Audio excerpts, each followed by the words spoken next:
It's time for the Japanese Grand Prix as Norris starts on pole, aiming to convert. It's lights out and away we go. Norris gets a great start. Piastri gets a great start as well. He's right behind Hamilton, and Russell is ahead of Sainz. Perez trying to challenge Piastri. Norris and Verstappen got along well in turn 1. Perez is now ahead of Piastri. Russell is challenging Sainz for what position is that? P5 I think, and Russell's gonna stay behind him. Sainz is now threatening Russell into the S's of Sector 1. Russell is still ahead of Sainz, and Albon just behind. Albon could make a challenge here.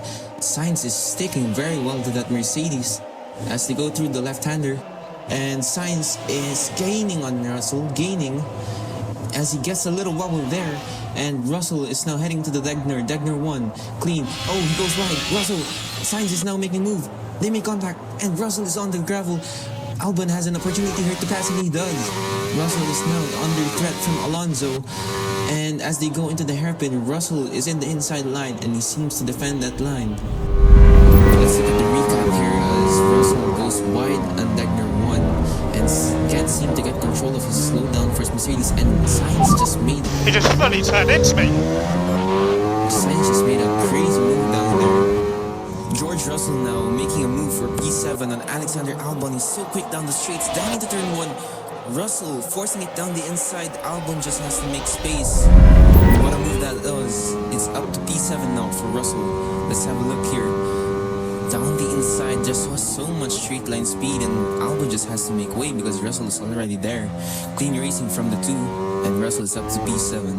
George Russell now is so close to Carlos Sainz out of the spoon curve. He's keeping a tight line on this apex as Carlos Sainz seems to have a little bobble there that seems to have given George Russell an opportunity. He has a lot of battery to save and deploy on this straight.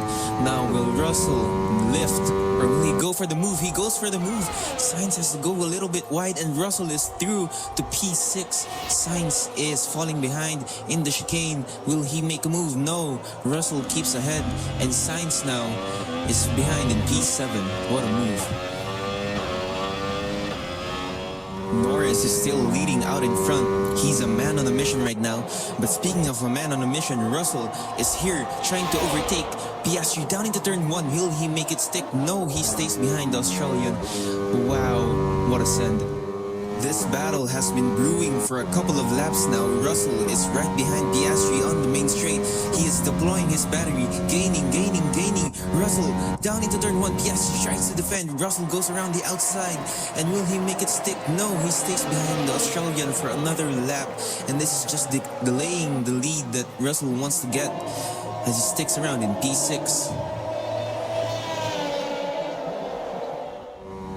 Now, Russell is so much closer into the chicane, and he sends it, Russell sends it, there's contact, and Russell is through. Piastri has to slow down a lot, and is now under pressure from the Matador, Carlos Sainz, but he's wobbly out of the chicane, and Piastri keeps P6, but wow, what a send from the world champion there. George Russell is up into P5, chasing Perez. Lap 21 now, the rain has been getting lighter and lighter, and this Mercedes of George Russell has been getting quicker and quicker.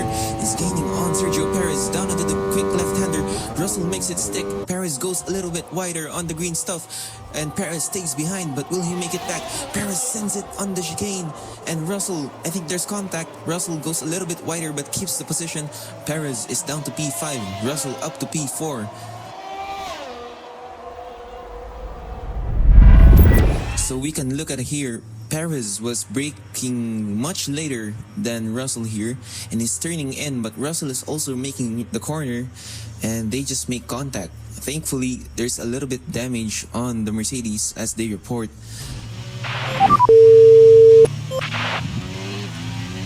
And Perez is not happy. George Russell has been called into the pits by his team Mercedes. Are they putting on new intermediates or hard tires? Those seem to be slick tires on George Russell's car. That's a clean stop, 2.33 seconds. And as he comes out into the pit lane, it seems to be wet still. There's still spray coming off his tires. And as Fernando Alonso passes him on the straight, let's see how much grip that hard tire will offer George Russell. as he stomps on the power. Should be enough. Oh, he almost crashed his car. And there still seems to be a lot of water on track. The slicks are still not the fastest tire as he goes wide on the curb on turn 1. George Russell is not a happy man right now. There's a lot of bleeping on the radio. He's not happy. There's still a lot of water on track and Bottas gets past Russell. So if he still hangs on here, he could be on for a good result, but he's been shafted by the rain, and as Stroll passes him, Russell is in imminent danger of a non-points finish. Race leader Lando Norris is boxing lap 29 of this race. It seems to be bone dry out there. Those are new mediums for both Verstappen and Norris, and that's a clean stop by McLaren, 2.13 seconds. Lap 35 now, and Russell is trying to mount his second comeback of this race, trying to pass the Haas of Nico Hülkenberg as he sends it down into turn 1. Russell tries to keep it pinned, and he makes the move up to P8. The Briton is now in P8 and Hülkenberg down to P9. What a move by George Russell. This has been brewing for a few laps now. Russell is trying to make an impression on Fernando Alonso, but Alonso is a wily old fox and defends that move into the chicane. He knows better. Let's go out. Russell is trying to get the slipstream of Fernando Alonso as he takes a wider line. He tries to go on the grass.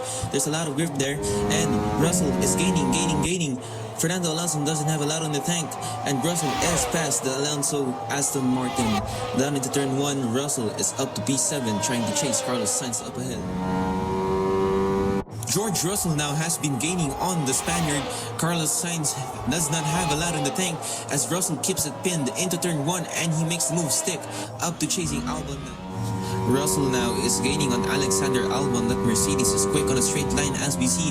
Russell is making a move into the chicane. Will he make it clean though? Russell is forcing Albon to go deep. Russell switchback. Will he get the move on the straight? Russell with a lot of energy. That Williams car is very slippery on the straight line though, but Russell makes it through.